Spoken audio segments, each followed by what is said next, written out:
Hey, this is Jon Leon Guerrero. Our guest today is Dr. Jason Piccolo. He's a former special agent with the Department of Homeland Security who patrolled the southern border and eventually worked at ICE headquarters to protect human beings and combat the flow of narcotics. He's now the author of Unwavering, a border agent's journey from hunter to hunted, in which he chronicles his service to our country leading up to his endurance of the backlash he faced after blowing the whistle on policies that failed to fully and competently vet the sponsors taking custody of unaccompanied immigrant children. Dr. Piccolo is now the purveyor of the Protector Store, which is protectorstore.com. It's, of course, a veteran-owned small business, which we love to support, and where you can get clothing and accessories to show your support of the protectors, the veterans, the first responders, and the law enforcement officers in your life. My brother and I like to drink whiskey together, and I found some glasses there that are perfect. Anyway, Jason Piccolo is a thoughtful guy who's given us all a career of service for all the right reasons, and he continues to fight for the American values of justice and humanity. He deserves our gratitude for that, and he gets my support and Pete's for sure, and we love him. We think you will too. Here's Dr. Jason Piccolo. Lions Rock Productions. This is Jay Moore. This is Greg Proops. This is Jordan Harbinger. This is Dexter from The Offspring. This is Nathan This is East. Sebastian Younger. This is Rick Morales. This is Stuart Copeland. This is Mick Gillette. This is Andy Summers. Hey, this is Skunk Baxter. This is Gabby Reese. This is Rob Bell. Hey, this is Jon Leon Guerrero. Hey, and this is Pete A. Turner. Hey, this is Jason Piccolo. You're listening to the Break It Down Show. Check out my store online, theprotectorstore.com. And now, the Break It Down Show with Jon Leon Guerrero and Pete A. Turner. Yeah, go down to the Protector Store and check out what Jason's doing there. He's an author. Just literally, like, was it last week, Jason? You dropped your most recent book, and you are a well-traveled, resume-heavy guy. I'm going to call this a spy versus spy episode because both of us have done collection, and I want to get into that. But give us an idea about your podcast. You deal with first responders. You've been a Homeland Security guy. What would you say? What's the essence of what you do? Let me ask you that. Well, the podcast is great. It's called the Protector Podcast, or Protectors, actually. And what I do is I interview people who are in the military, first responders, and law enforcement, and those that support them. And, you know, it's a non-political show. We're looking to talk about inspirational stories, kind of their background, stuff like that. And just kind of show that, hey, you know what, these guys and girls are out there doing the right thing, and they're protecting our homeland. And why I call it the Protectors, because they're going, you know, they're deploying here and abroad, whether that's in a law enforcement, you know, in a military, or responding as a fireman or emergency worker to protect us. So hence the Protectors. I like it, man. It's a great concept, and you know, we love our first responders just like we love our veterans and our troops. But how do you really get to know these guys? How do you try to understand them? You know, it's easy to say we support and thank you and all those things, but getting to know these folks, know where their struggles are, know where their effort is, and how you can lend a hand. That's a big thing that we owe the community at large, is to how do you help them help us? Yeah, exactly. And that's kind of what I'm trying to get through with the show. You know, I'm on about 13 episodes now. I was lucky enough to have you on there. So, you know, there's a different aspects, different guests. So it's kind of cool. I was lucky enough to be on your show. You kidding me? I think it's such an honor to get invited to anything. I think it's just the best. And I always the same way I feel. Yeah, I always do my best to come on and give them everything I got. And I don't care if it's episode 0. It doesn't matter to me. Like, if you're going to try, let me not be in your way. Let me help you out. And if your show takes off, awesome. You know, great for you and still good for me. And if your show doesn't, it's no skin off my nose to get a chance to be invited somewhere. I love it. Yeah, that's what I'm doing next with this Protector Store. It's actually Protector Store. So there's no the, but I always call it the Protector Store. Gotcha. The Protector was taken. But that's what I'm trying to do, is I'm not trying to make any like real profit off that thing. Is I'm trying to find good organizations that I could donate my profits to. So then I could spin off from the podcast, you know, write books, chill. But the store is basically, I'm going to be trying to give away, you know, at least 10-20% right off the bat to nonprofits I could find. No, that's great. That's a great concept. Let's talk a little bit about when you have these guys on. I should say, when you have these guests on in the first responder world, people like me that are warriors that have been in conflict zones, is there a thread that you've gathered from 13 episodes? Or are you still trying to figure out what that might be? Well, one thing I've noticed is they all want to give back. There's not one person that I've talked to that hasn't wanted to shine light on their story in order to, provide like a baseline, like not just a baseline. What I'm trying to say is like they're trying to use their story to inspire others to keep moving forward. So the big thread is just keep moving forward, regardless of what hits you in the head. Just keep going forward. Yeah. And when it comes to having the conversations that are there, obviously there's a lot of contentiousness in our world these days. And I'm trying to get a handle on, I mean, as a guy that's worked Homeland Security, we have immigration issues, but the people that I see that have the biggest issues with it typically aren't the people that are doing the actual work day to day. It turns out, ground truth is the ultimate truth. And exactly. And I don't want to say that it's okay to separate families, but on the ground, the reality of what that is going to be something that none of us can understand unless you're there doing it. So no, that's exactly what I'm trying to say is like whenever, some of your audience may have seen me on TV here and there, but you'll always see the common thread of what I talk about is, look, there are bad people out there and there are good people and there are legitimate asylum claims coming up to the border. But there's also really bad folks out there who are trying to do really bad things to good people. So will there be a solution to the border crisis? And I call it a crisis because it's just not that border line. It's going south and it's going north into our country. There's just a lot going on. Yeah, no, there is a lot going on. And the other thing that I know as, because I've done a lot of, let's call it vetting and screening of people wanting access to American compounds. I haven't done any screening or vetting for people trying to come into the nation, but it's the same work. And when someone not in the know says, well, we got to vet these people. I don't know if you've done any vetting, but. Well, I actually went to, and that's one thing, if you Google my name, you'll see that I was a whistleblower at one time. And one thing I did blow the whistle on was vetting at the border. Went to Senator Charles Grassley's office, and I explained to them the whole vetting process of how it wasn't working, especially at the time there was a whole influx of Syrians coming across the border. Right. And I said, look, if you've never been encountered by law enforcement or intelligence here or abroad, there's not going to be any record of you. You're going to look like you're legitimate. Yeah. So how can you really vet someone without actually sitting them down across the table from you with the right people to ask the right questions? Yeah. And the right people weren't asking the right questions. And there was just too many. And I imagine the same thing is happening nowadays where you don't have human cells down there. I mean, you do, but you still have those problems where you don't have everybody at the same table who might have the same piece of the puzzle and put it together and get a clear picture of who's coming across the border. Yeah. The other thing is we're not magicians. When we do sit across from somebody and we ask them questions, it's harder to get a job at fill in the blank corporation, IBM.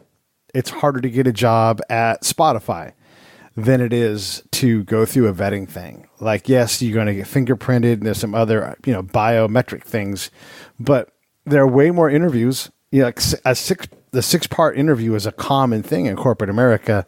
And you're going to sit across from me. I'm going to look at you and decide, is this person going to harm somebody ever? Yeah. Right now you're talking about the border where you have, let's say you have 100,000 people coming up to the border right now. Okay. 100,000 people. And let's say 98,500 are from Central America, 2,000 are from South America, and the remaining 500 or so, you can do the math later on. Right. The remaining 500 or so are from overseas. Because a lot of people don't realize a huge transit spot is to fly into Brazil or Cuba and then make your way over to Central America and come up the same traffic corridors as the regular migration patterns. Right. So let's say you have 500 people at any one time. How are you going to get enough people to vet or interview those people? That's going to be over 20 minutes, 30 minutes. And as well as I do that you're not going to do any serious interview / interrogation in 20, 30 minutes. Yeah, let's spend a lot of time right here because you're 100% right. Again, it's harder to get a job at IBM. So you're going to sit in front of me and I've got a panel of questions that somebody who's never done this job or hasn't done it in a long time is giving me to ask. And so I typically don't ask those questions because not that I'm not a rule follower, but I have to do my work the way I do it. Right. And so you're right. There's 30 minutes. Let's say there's 60 minutes of questions. And then I have to stop. I have to write a report. And so if I'm working, let's say I'm working 10-hour days, 12-hour days, whatever it's going to be, right? I may be doing, and I'm completely worn out at the end of these. You're working me hard at 12 hours.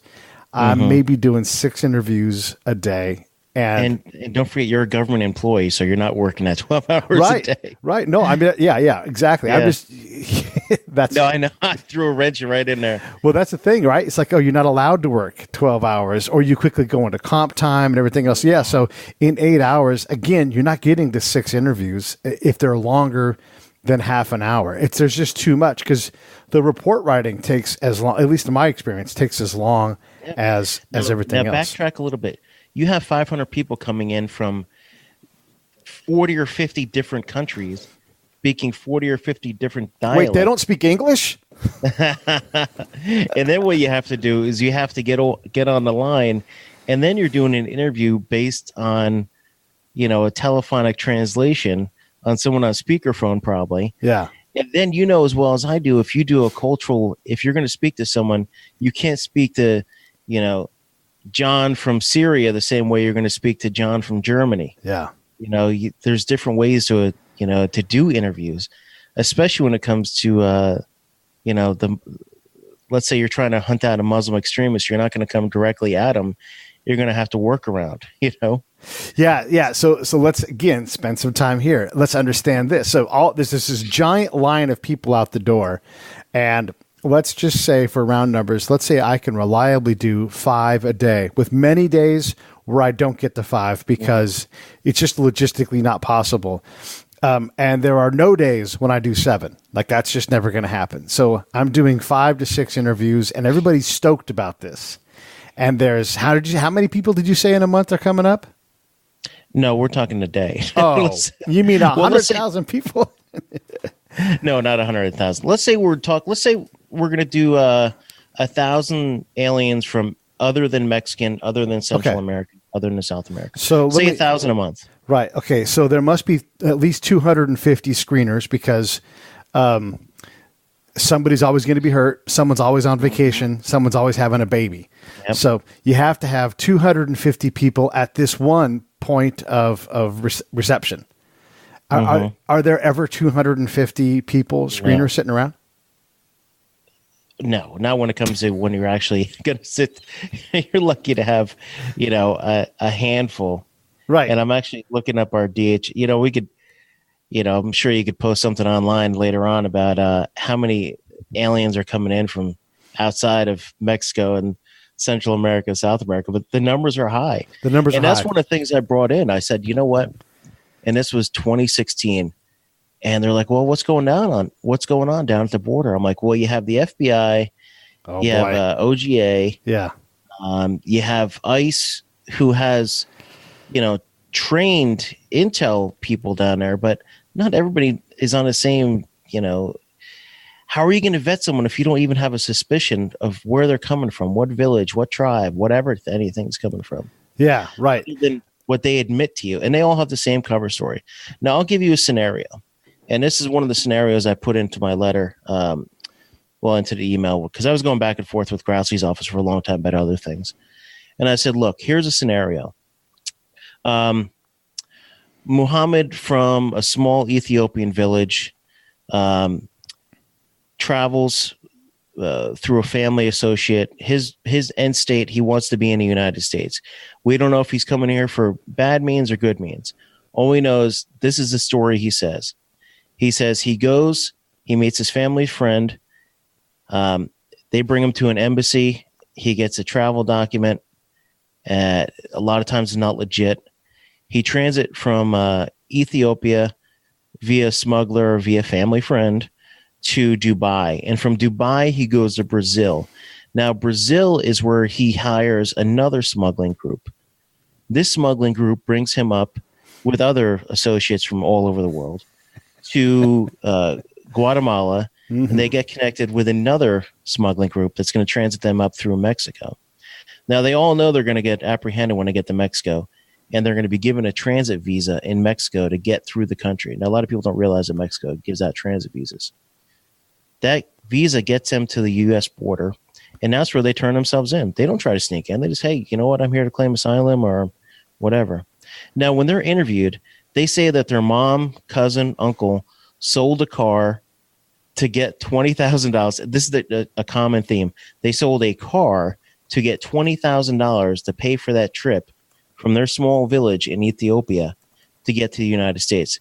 Because that's probably about how much it's going to cost you Sure. to travel overseas, and with all the smuggling fees and everything else, $20,000. I don't know about you, but coming from a small village in Ethiopia, it's probably tough to get a $20,000 up and running. So how can you tell whether or not these people are getting they're going to work off that $20,000? And two, are they coming here for legit means? Or are they coming here for, hey, you know what? I'm just coming for the better life. Yeah. And, again, let's back up a little bit with that complex story. We have that panel of questions, which is completely coachable to the next person. And so now I'm asking questions that people already know I'm going to ask, and I'm still trying to determine if this person has nefarious intent. And we can say, oh, well, just let everybody come in. But that's just not reality, because if you do that, bad people are going to come in and they're going to do bad things. Mm-hmm. Also, when bad people show up at your door, guys like Jason and I, we want to know who they are so we can turn them and use them for our advantages. Exactly. And that is a huge part of the border puzzle that we could be exploiting. And I'm sure they're exploiting it, but are they going to find the right person that they could turn? Now, You do have some options. One option is, ICE detains these people indefinitely until they see a judge and their case is adjudicated. Two, you put them on what they call an alternatives to detention. That's your ankle bracelet / GPS. And three is you just release them. And, 4 is you could throw a 4 in there, turn them back to Mexico, but that's not going to happen. And the other thing, too, is if they're part of a family unit, you can only detain a family unit for 20 days as part of the Flores agreement or amendment. Right. So either way, they're out there. So I always told people, I'm like, you know what? Throw them on an ankle bracelet, and then you at least track their movements. And for a collection aspect, that's perfect. Then you know who they're meeting with. Sure. You have addresses. They're going to give you phone numbers. They're supposed to give you sponsors, everything else. So that's just more data to collect. Yeah. Now, what happens if everybody on the same sheet of music? And this is pre 9/11 talk right now. Is everybody on the same sheet of music? Right. Well, that's the thing, right? Like the bigger picture, and I want to get back to the logistics of managing immigration, but the bigger picture is we all sort of want the same thing, but we absolutely disagree on the means. Like we all want new Americans. We understand that the American dream is a big part of who we are, but everybody's got NIMBY tendencies. Like, hey, we'll take all of the Syrian refugees here in Orange County. No, we won't. There's no county that's like, we would love that. We would love a bunch of people that are extra legal. So, but let's get back to the real challenges of immigration, because to find great Americans, you have to have a process. You have to, so that we can get them help, because there's so much help for these folks. Because you and I both know that, yes, immigrants have a great track record of success, but there is also a lot of stress along the way. It's not daisies and fresh fruit and everything else. There's a lot of hard work. These people make a huge gamble, a huge bet, and extra legal is being nice on some of the things that do happen. And as citizens, we want them here, but also we have to protect one another from someone who's on the edge of survival, because those people are in dangerous places and make dangerous decisions. Yeah, that's true. And the other thing is, and that's 99% of the time I'm on TV and they ask me this question, they'll say, hey, what do you think we should do? And I said, we need bipartisan immigration reform. Yeah. Like, oh, that's never going to happen. Well, then I'm like, you know what? Instead of taking a 1,000-page document and dropping it on someone's desk at like midnight the day before the deadline, take a 20-page document, piecemeal this thing, give a clear path to whoever wants to come into the country. Needs a clear path. They need clear direction, because right now, and that's why you're seeing high numbers right now, is because they know there is no real immigration rule of law right now. It's get your foothold into the country before something either passes pro or negative. Because if you're on the outside looking in, when anything does pass, whether it's pro or negative, then you're out on the outside. So that's why you're seeing 100,000 a month coming in. We're going to be probably pushing 1 million this year. These numbers were never seen like this before, ever. I mean, even in the 1990s, when the border was going nuts, the numbers weren't up to like 100,000 a month. And we did erect a huge wall back then. You're from California, and a lot of your audience is probably California. And the 1993-94 is when Operation Gatekeeper started back in San Diego. And that was a 14-mile fence from the Otay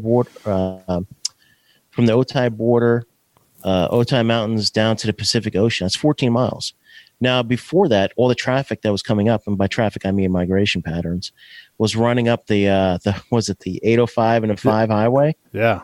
And they're running through Chula Vista. They're running through suburbs of San Diego unfettered. Yeah. But what that fence did was it pushed traffic to the east.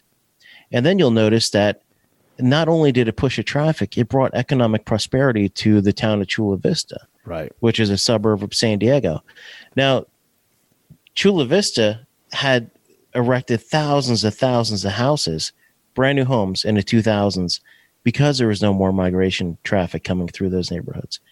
Houses, malls, everything you can imagine. So, yes, I mean, if you want to hit on a question of walls and all the other stuff, they do help move migration patterns. So, yeah, it's this whole problem is just super complex. You can't, and that's the thing I always try to tell people. I'm like, you know what? It's not just migration patterns, it's narco patterns, it's money going south. It's the whole border is just a big, huge thing we could talk about 20 hours on. Only touch the tip of the...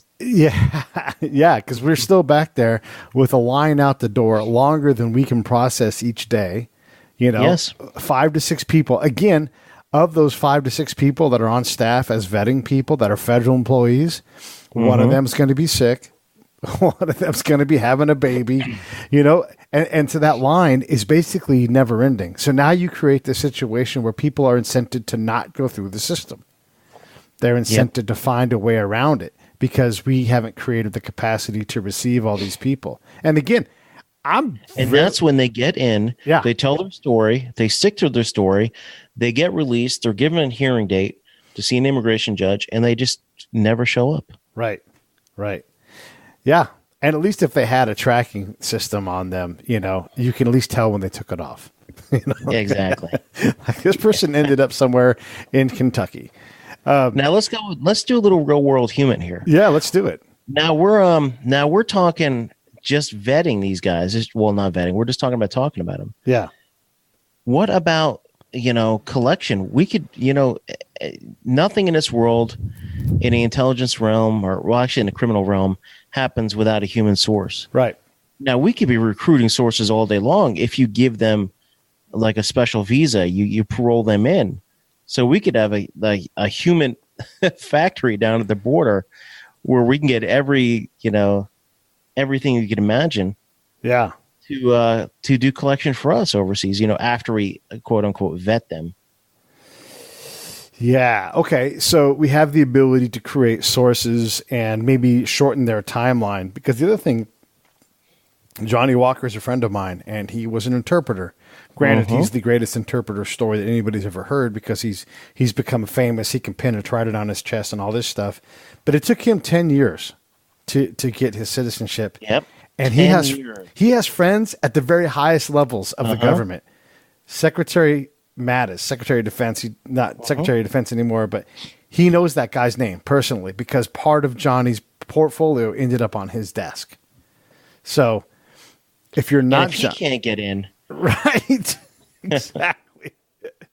This guy is cared for. He's part of the SEAL family, and we're struggling to get him in. There's definitely barriers somehow, some way, in a massive system that are making it exceptionally hard for people to get in, and more and more people are wanting to come. And again, understand this. This is for my friends listening. I'm very pro-immigration, but if you are a bad person, even if you come and you maybe want to change your ways, you're going to lie when you get here. You're going to make a story up and, whatever. You're on an assignment from MS-13, actually a thing, and you're going to come up and open up a kiosk and sell drugs and mayhem. Like that actually is something that happens, right? But you're not going to tell the truth. You're not going to be like, oh, you got me, I'm an MS-13, or, oh, I'm a nefarious character looking to assassinate people in Miami because of the drug or whatever it's going to be. Mm-hmm. Those people are never going to be honest, and they're going to be very good at hiding it from me. And I keep in mind, I can only do so many interviews a day. It's mind-numbing work. It's the same thing over and over again. I'm somehow supposed to divine some kind of threat from somebody based upon a picture, an interview over a phone, like with the translator. It's an exceptionally hard process to get wrong, let alone get right. Well, add into the fact that, I brought up before cultural geography. Boy, yeah. And, you can't, there's too many people. I don't even know what we could do to deploy down to the border. And we're not using, as far as I know, military interrogators down there. And even if you do have a military interrogator and you get PFC such and such, just graduated DLI, and he knows a certain dialect, does he know how to do a clear-cut, CI-based interrogation or even law enforcement? No. I mean, so yes, the bottom line is the border is broke. And, just for your friends out there, I'm, as someone who was Border Patrol, ICE, and everything else you can imagine over the past, 19, 20 years, I'm very pro-immigration. But the thing is, at one point in my career, I found out that there are some very evil people out there. Yeah. That will do anything to maim, harm, or kill you. Yeah. And without even thinking twice, if you get in their path, and they're not coming here to target mom and pop, but if mom and pop gets in their way, mom and pop is going to die. Yeah. Yeah, there's people out there playing for real. I can attest to this. When we were out and killing bad guys in Iraq, we didn't always kill the right person, for sure. But there were people over there that absolutely had evil intent towards anybody who wasn't them. And that included their neighbors, anybody. So there really are very, very horrible people that will gladly kill people to get what they want. Those people actually exist. And they would love to come here, maybe for a second chance, but maybe, and then do you want to give that person a shot? And would you rather them be illegal, or would you rather them go through a process where we get our hands on them and we try to, rehabilitate them and provide them with a path towards a sane life? Because I'll tell you right now, Johnny Walker is a very dear friend of mine, but he's a wild animal. That guy has hunted men and been hunted. Yeah. That's not an easy path for anybody to walk who's lived that life, because he can literally go out and take what he wants. He doesn't do it. We're lucky with that. But no one knew that coming in. Yeah. So how do you fix it? The wait in line is 10 years, 7 to 10 years to get any sort of really positive immigration benefit. Now you can eventually, someone could petition for you. You might be able to get lucky and get a green card or a lapper card, they call them. But what if you are really legitimately coming to the border with an asylum claim, but your story is the same as a million other people? Yeah. But it's legitimate. Now but the problem is the other, let's say out of 1 million people, 100,000 are legitimate asylum claims, but the other 900,000 are using that same exact story. How are you going to vet it out? You give them an asylum officer says errs on the side of caution. He says, okay, I'm going to let 95% in. Yeah. But if they never make it to the court, then you're never going to, they know what the deal is. Their case, they could either show up and get removed, or they could not show up and not get removed. Is there a universe where less federal capacity is the answer for our immigration issues? Like, if the mantra is no more ICE, is that connected to reality as you know it? No, because ICE does a lot more ICE's mission is twofold.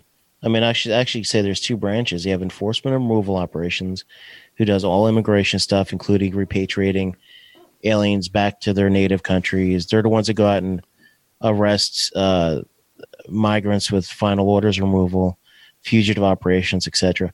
But then the other 60% is Homeland Security investigations, who actually investigate narco traffickers, arms traffickers, money launderers, pedophiles. That's where your hero program is, where you take wounded special ops vets and they go after the pedophiles and the child pornography rings, human trafficking. Right. So if you get rid of ICE, you're getting rid of that whole aspect too. But in order to enforce America's immigration laws, you need some sort of mechanism. You need agents and officers. And if you don't have them, then it's fair game.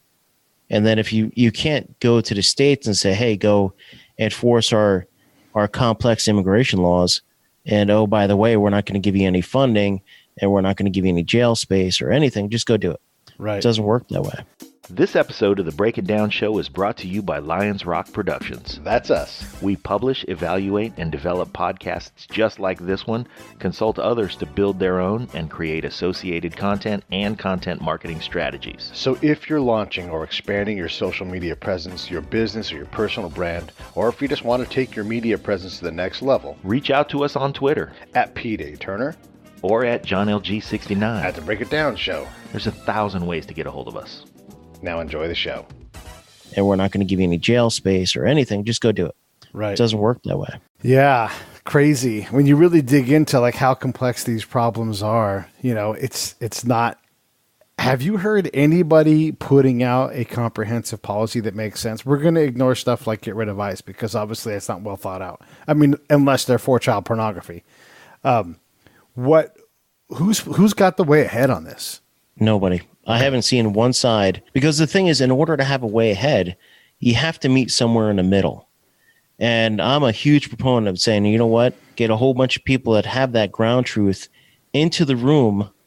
And these could be, if you want to get the full ground truth, get the people enforcing the laws, get the people with the legitimate asylum claims, get the people, these NGOs that help out those people, and sit them in a room with these lawmakers and say, hey, here's the reality.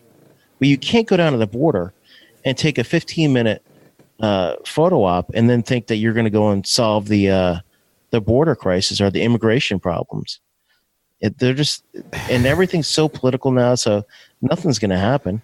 So if there's someone out there right now that has the key to the golden kingdom of fixing the immigration problem, I'd love this. I'd love to know who it is. So what you're saying is libtards are all snowflakes and they don't know what the fuck they're doing. No, I'm going to say that it's right and left. Yeah, no, there's no middle ground. I mean, it's just, yeah, absolutely. I'm playing around. I took a shot at the at the left the first time, so I wanted to come back and take a shot at the right. So yeah, I mean, this is the point, right? Like, this is not a political solution. It has to be an us solution. So we are going to have people emigrate. Whether someone likes that or not, there's just no way stopping it. I went to Johnny's swearing-in ceremony, and there basically were 1,500 new Americans in that one location getting sworn in that day. 1,500. How many of them were so patriotic that it was unbelievable, If you haven't, anybody listening, if you have not been to an induction ceremony, go and listen to that and tell me you're not, one, proud of being an American, two, proud of the people that bet everything, left their homeland, their motherland, their fatherland, however they look at it. They left their home, their ancestral home, to come here. And they said, I dare you to give me I dare you to give me a chance. Well, come on, let's go. Those are great Americans. I want them. There's no way you can feel any other way if you go to that. And one of the things all those people say is they will take up arms if legally ordered to do so and defend this nation, even against their old home nation. It's incredible. Mm-hmm. So you've never seen anything like it. And one of the ICE offices I worked at was in Philly, and in the bottom floor they used to do the naturalization ceremonies. It was like they're coming out there with everybody gets an American flag and everything. And it's just, it's awe inspiring, especially as someone like you and I and everybody else have deployed overseas for our country. I mean, Yeah. It's great, and I love it.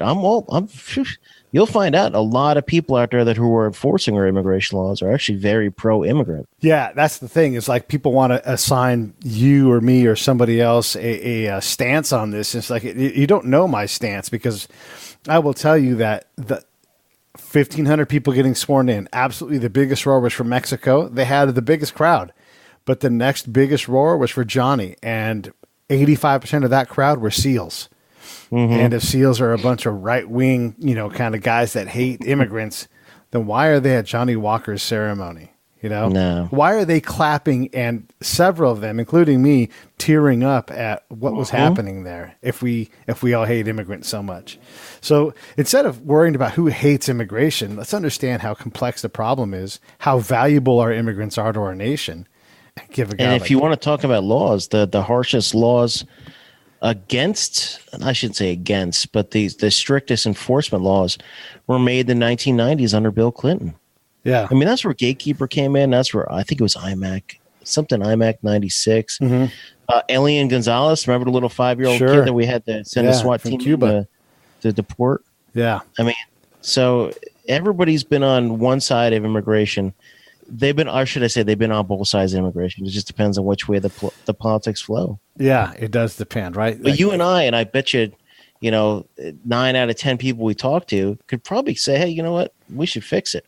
Yeah. And actually come up with a solution to fix it. Yeah. The solution is interesting. So I'm going to take a crack at it. First off, you need a wider funnel at the top. You need more people being able to come in, which unfortunately, I don't know a way to do this other than to have a wall. And I don't think a wall is immoral. I think a wall is a moral thing to do. You have to have big gates to let people through. But if Mexico is the border of choice, we need to have some kind of control over that. And for those that want to say we should have a way to monitor, we have a way to monitor. We've had aerostats for 25 years watching people come across. We can't keep up with that, with all the people coming across. There's a lot of federal agencies involved. So, and I know I'm going to fail at this, Jason. So I'm going to take a shot. We need to flex in the capacity to talk to more of these people and have it's an expensive solution. I'm sorry. But basically you need to have, I don't know, let's say that there's 10,000 people a month on average that flood into this nation through our Mexican border. Let's just say you need to have almost 1-to-1 in terms of manning. Like you have to have someone to manage people and everything else. I don't know how you do it without creating 15,000 new federal jobs at the border. No.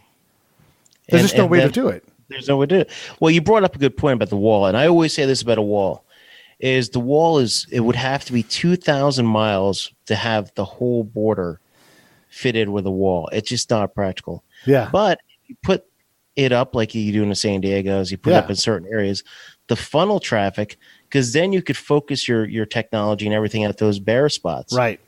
And I always tell people, I'm like, look, you have a ton of migrants coming through these porous areas of the border that are simply dying of exposure. Yeah. But if you have a wall and that funnels them into the country in certain areas, then at least you could put your rescue efforts there. You could put your Border Patrol BORSTAR, and a lot of people don't realize what BORSTAR is, but the Border Patrol has a whole units that go out there and their whole goal is search and rescue. So send them into those areas. Send the military out there to get rid of the Border Patrol because they're bad. You need them out there. And, if we're going to deploy troops to the border, it's got to be logistics only, too. Yeah. We don't need more things. I was on news somewhere the other day talking about this, and I was like, look, I've been in law enforcement for almost 20 years now, and, to give guns to people who aren't in law enforcement that don't know the use of force is a very dangerous thing. It's not like rules of engagement where you're going to go out there and go, oh, this guy's throwing a rock, shoot him. Because if you put that scenario up there, there's a lot of different factors that go with it. Yeah. So I am so not pro-arming the military on a border unless it's to protect their own life and limb, but not in actual enforcement. Well, and there's a lot of legal problems with that anyhow, because our force is more of an expeditionary force. They're not supposed to be here. They're not supposed to be enforcing laws here.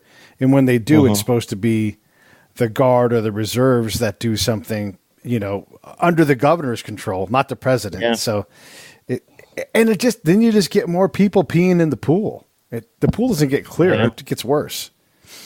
But yeah, so my solution is 15,000 new agents that come in and work on creating. But that's the thing right now is you can't hire enough agents. Oh my God, that's true. Right now, the Border Patrol has 750. They're in a negative right now. Each year, they're losing 750 to attrition or retirement. Wow, that's just the Border Patrol. Yeah. And then if you want to disrupt and dismantle these major criminal networks, whether here or abroad, you need special agents. And how long does it take to get a special agent through the pipeline? Yeah. 6 months to a year, then train them up. And then they're just green as hell, too. Yeah, they need 3 years to get them up to snuff. Yeah. Yeah, no, you're right. I mean, it's such a big problem. And then you have to deal with what you've screwed up along the way as you ramp up this new, program. So let's say you did a mass amnesty again, right? And you scooped up more people, got them into the system. You're still going to have, and you have all the new agents. I did an interview, and it failed to record, but I did an interview with someone who was in the Alabama correction system. And the long story short is Hyundai decided they were going to open a plant down in that part of Alabama. And so they went from being struggling to maintain numbers at the prison with the corrections officers to losing tons of people because, one, would you rather work at a Hyundai plant with the real future and, be one of the first ones on the ground in there? And it's like, hey, you're promoted today because, shoot, we got a bunch of jobs. Or would you rather go work in a prison that's underfunded, understaffed, underfed? She's like, we can't keep up with that. It's just a hard job. And from sitting across someone who's betting their life, they're talking to you. In Iraq, I set my needle to no. That's where I started. And then at some point, I'm like, this is dumb. My needle's on yes. And unless you say something to get my needle off of yes, they don't know this, but they're going to have a job. So I'm going to bring up pork. I'm going to talk about Islam in a way that's not correct. And if they can stomach all of that and be nice and explain it to me, you know what? I don't want to talk to you anymore. Get out of here, you crazy nut. You got a job. I want to help these people. But the next me help you, right? Yeah. Oh yeah. No, and let's talk. Let's go to lunch real soon because I got to know who you are. But the guy next to me, absolutely, and this is 100% true.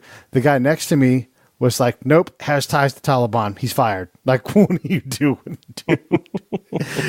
Well, he's gonna know where all our stuff is. Like, we live halfway up a mountain. Do you see how much mountain is above us? Anybody at any time can walk above us because we're not going to kill them for that.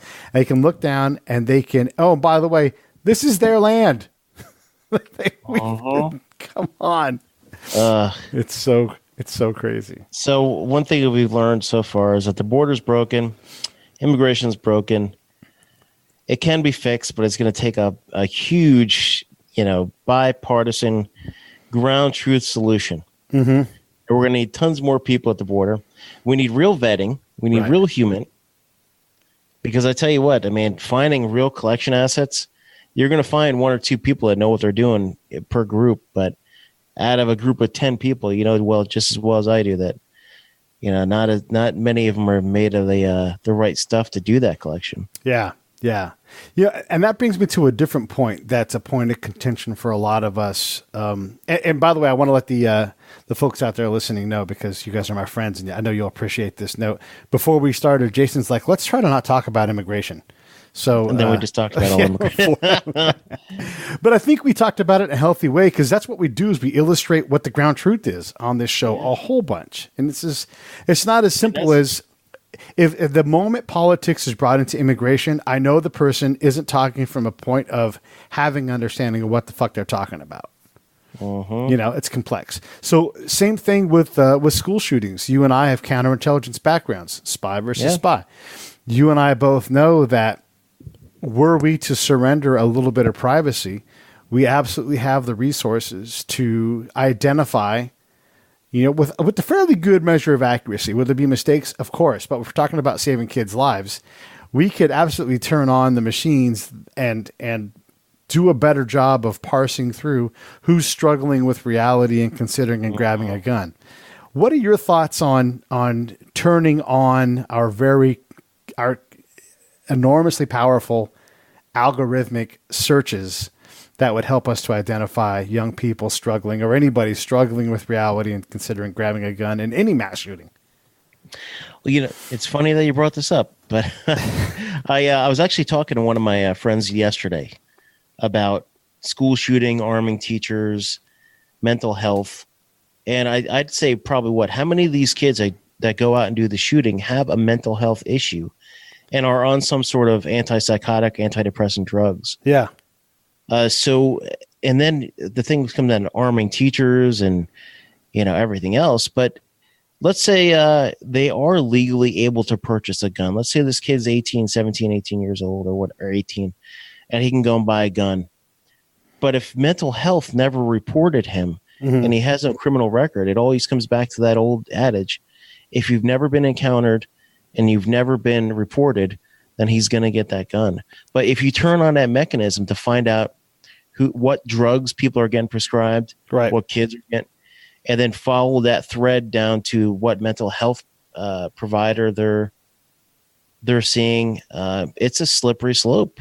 Yeah. And and this is the whole spying on Americans. And that's another problem. How do you get to that point where the mental health provider is going to say, hey, you know what? I'm seeing this kid. No, there's something wrong with him. And then does that ruin the kid's life? Right. So they have a record. Yeah. Because you're going to have some false positives. Definitely. And it is the government.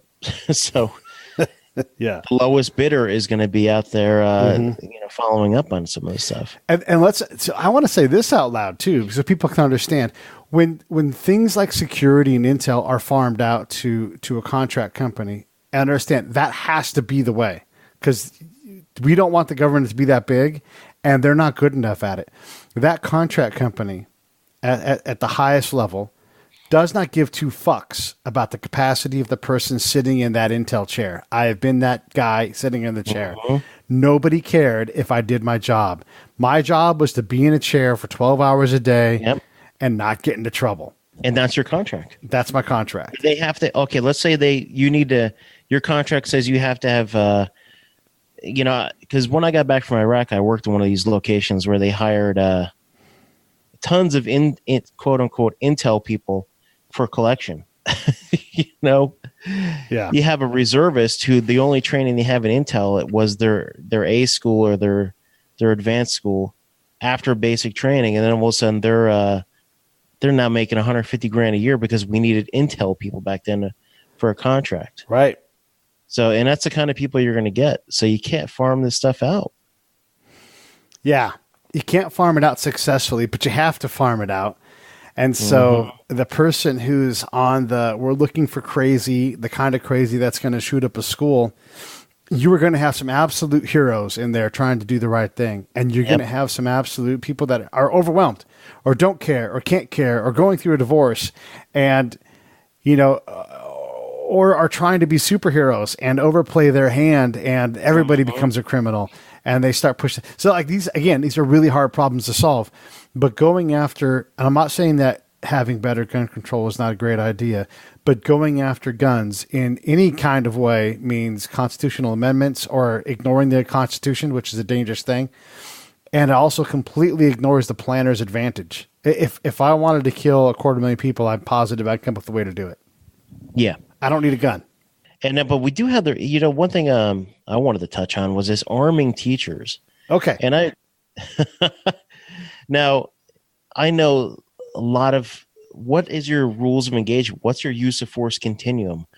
Unless someone, poses a threat, are you just going to shoot them? Right. Some kid pulls a knife and is going to cut his own wrist. Do you shoot him? Yeah.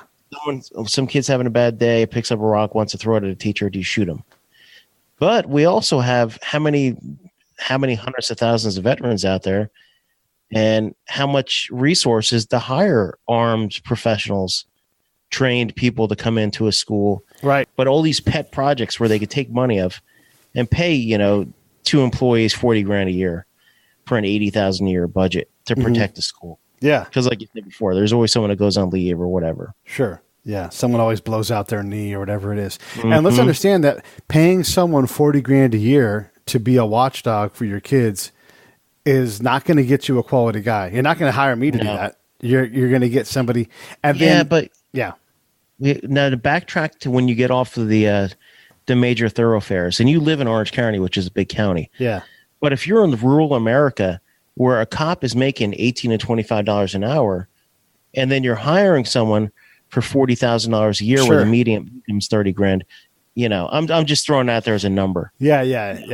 Fair enough. It has to equate to wherever you're living. So, it can't just be a living wage. It has to be a perk or a plus. This has to be one of those jobs where, you have a retired cop, you have a military member who has the right skills and who's going to go on a different training. Yeah. Who's going to be a watcher. And we've covered this a little bit, but just to backtrack, you guys should listen to the episode with Ty Smith, who's a CEO, and he talks about driving the weapon. He's not shooting a weapon. He's driving it. He's in perfect control of it. He understands what he's doing. And listen to the Tim Kennedy episode, same kind of conversation and what it takes to maintain their level of proficiency. And if you think that the level of proficiency to shoot in a mass shooting situation with a whole bunch of young people and variables is anything less than that level, you're crazy. You're crazy. There's no teacher that has time to go out and develop, not on a mass scale. You cannot develop a faculty that is lethal enough to handle that thing. Maybe one or two of them, and that's their hobby and their passion. But if it's part of their job, forget it. It's not a thing. Well, you and I both started the Army in the 90s, and my wife was intel in the 90s too, and she went to an awesome conference out in I think it was Denver, where they had a whole bunch of Interpol type people come in and say, you know what? In the next few decades, you're going to see schools getting targeted. Yeah. What happened in Russia? Yeah. And that's going to happen here eventually. It's not just going to be lone shooters. It's going to be lone jihadists or lone bad actors. And I hate throwing that word out there, jihadists. It's just going to be some bad actor working on behalf of someone else or themselves. I don't mind throwing the word jihadist out there. It's a fair thing to say that there are people out there that are founded in Islam, and they take it at the fundamental level. And it doesn't mean that all folks that embrace Islam are bad, but there are a lot of bad people from Islamic-based countries that are willing to be exploited for very negative things. And yes, there are bad Christians. Yes, there are bad atheists. But the people creating the biggest booms around the world, driving vans into populations, are by and large Islamic. And who said that to do that? Yeah. The call the jihad was 2012 or was it 2000? I can't remember which one. What year the Al Qaeda call. Yeah. So my dissertation, what was it for my doctoral dissertation? It was disrupt aiding state and local jurisdictions with federal resources to prevent lone wolf terror attacks. And that was, my basis around that was saying, you know what? There is such a disconnect between a lot of these state and locals and federals. You have the big elephant in the room. The FBI comes in and says, we only work big picture stuff. But, your state and local guys they're their boots on the ground. They're seeing what's going on. Yeah. And one of the big things was just sharing resources. And one of the big things I brought up in that paper was social media mining too. Because how many of these guys preface their events with some sort of tweet or some sort of Facebook or some sort of blurb on social media because they don't want to go unannounced. They want that. Yeah, that's part of their deal. Right. Yeah. It's part of the terrorism factor. Yeah, I mean, the point, I guess, of this whole episode, and it's been awesome to have you on. Thank you very much, Dr. Piccolo. I should have said that up front. Oh, but that's okay, man. But these problems that we try to solve with intel and law enforcement and immigration people These are not simple problems. There really are no simple problems left at the federal level for the government. It's all stuff that is exceptionally hard to get right. I mean, yes, we should help people out, and there should be a safety net. Now, show me all the people that get out of the safety net reliably when the government takes over and starts paying people. Like, they suck at that. You know? Yes, we should have a little bit more money in the middle class. Capitalism struggles with that, but so does the government. You know, like, these aren't things that are like, oh, if you just let the government redistribute it, it'd be fine. Like, oh, really? The government is not going to save you.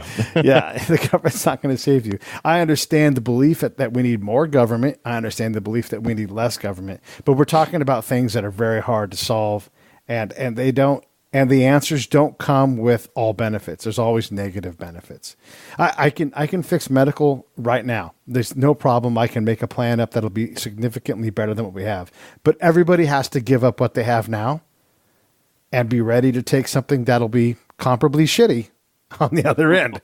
Like, it's just, yes, we could do a better job, but the line to get people to accept all the sacrifices to get what's better, it ain't very long.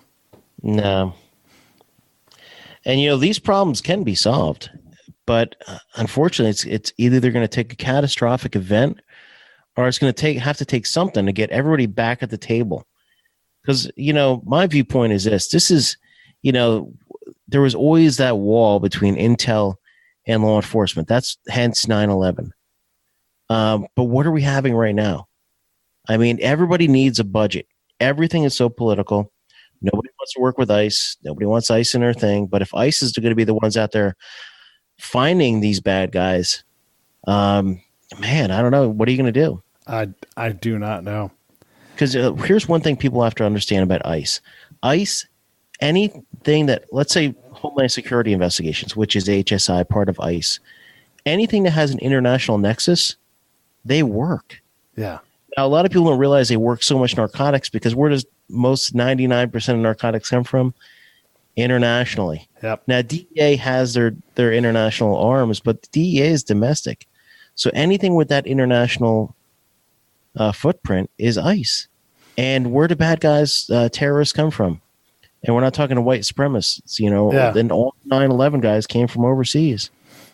So if you get rid of ISIS, not ISIS, but if you get rid of ICE, then you're gonna be stepping back into the pre 9/11. Jason Piccolo, everybody, thank you so much for coming on, and I dig it. I love having people on that are smart and understand the complex nature of these things and how these problems don't.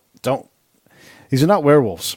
It's not a silver bullet that's going to kill them. It's just you could shoot 100 silver bullets into immigration and do a great job at screwing everybody's life up. You know, it's my book goes over it too. Unwavering, a border agent's journey from hunter to hunted came out last month, and I talk about my time on a border, and I also talk about my time in the working under the Obama administration's human smuggling cells. So, I mean, a lot of good stories in there about the border. So if you want to pick that up, that'd be cool.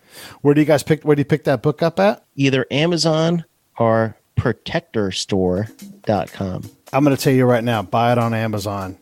And then when you guys do 5 stars and do a review, because it makes Amazon bump it up in their rankings. The higher it gets in the rankings, the more they feature it, the more books Jason sells. If you want to go straight to Jason, of course, do that. And that's always a good way to go. But yeah, I just do the Protector Store for like the signed copies and stuff. Right. But yeah, definitely go to Amazon. It's awesome. I love it. Everybody, go support Jason. His books are great. His work is great. He's a great dude. Thank you so much, man. Thanks, Pete. Appreciate it.